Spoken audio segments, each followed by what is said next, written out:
Bună ziua tuturor! Astăzi vă voi prezenta o rețetă siciliană numită caponata. Începem cu ingredientele: 2 vinete, țelină tăiată în bucățele, suc de roșii, câteva frunze proaspete de busuioc, 5 linguri de ulei extra virgin de măsline, o lingură de capere, o lingură de zahăr, o jumătate de păhărel de oțet, ceapă tăiată în felii, migdale mărunte, 100 de grame de măsline fără sâmbure, sare și piper după gust. Începem să tăiem vinetele în felii destul de groase.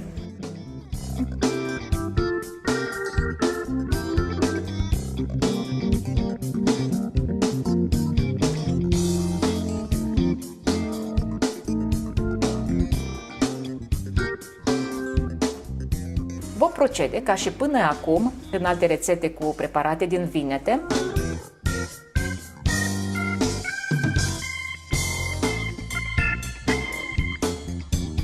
Cu eliminarea apei, așezând feliile în straturi cu puțină sare într-un strecurător pentru o oră.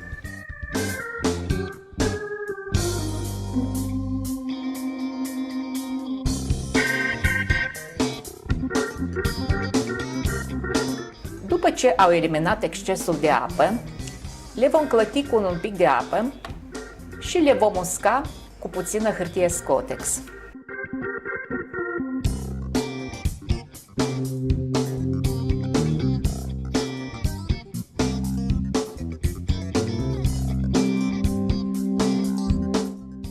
Într-o tigaie cu ulei bine încins, vom pune la prăjit vinetele tăiate cu bulețe.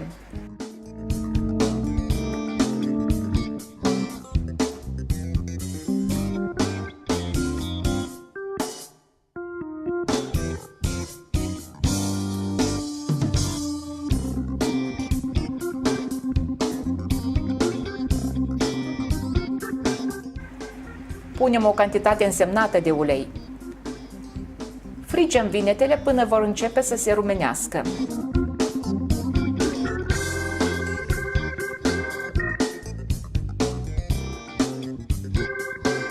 După ce am fript toate vinetele, vom pregăti sousul de roșii.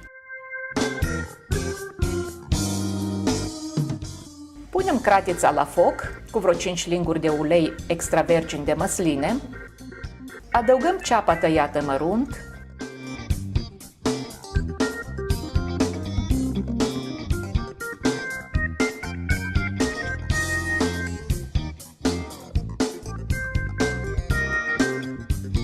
țelina la fel tăiată mărunt. Țelina o puteți fierbe mai întâi dacă vi se pare tare.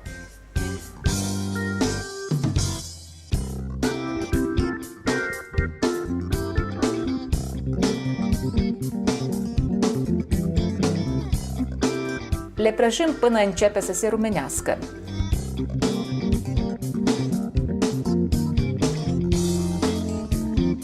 Mai adăugăm puțină sare și, după gust, puțin piper.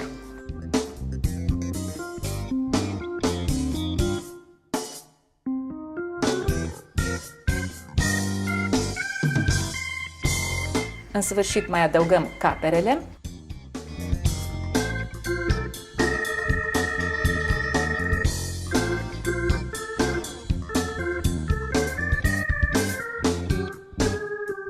Măslinele,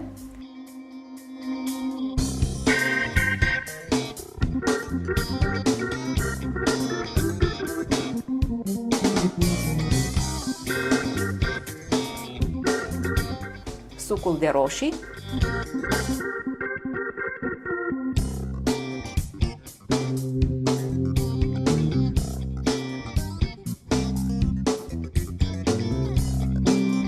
și lăsăm să fiarbă pentru aproximativ 10 minute.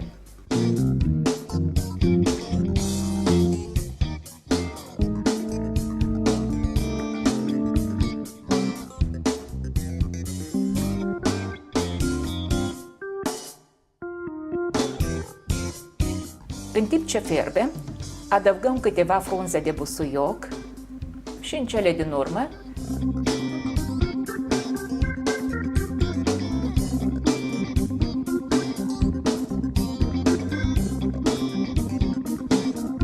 o lingură de zahăr și jumătate de pahar de oțet.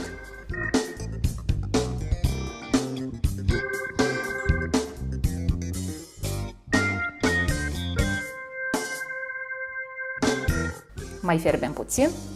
Observăm că oțetul începe să evapore. Cantitatea de oțet sau de zahăr folosită trebuie să fie după gustul fiecăruia.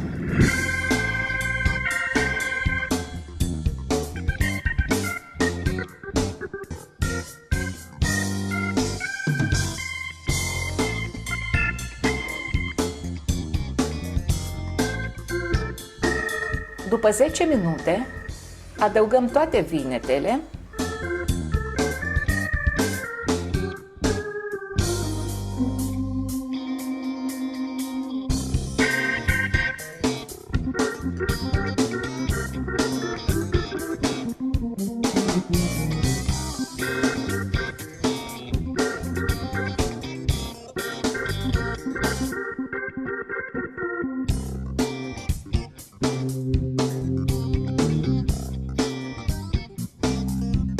Vă asigur că vom obține o caponată extraordinară. Amestecăm puțin. Caponata se servește rece. Doar așa vom putea percepe gustul adevărat al legumelor. De obicei se zice că toate mâncărurile tipice siciliane sunt mai gustoase a doua zi. Și acum putem lua cratița de pe foc.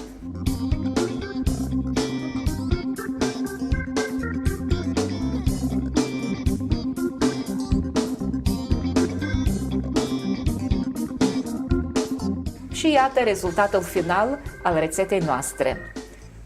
Acum trecem la compoziție. Într-o farfurie punem 2 linguri bune de caponată, iar deasupra presărăm migdalele tocate mărunt. Ca decor folosim câteva frunze de busuioc.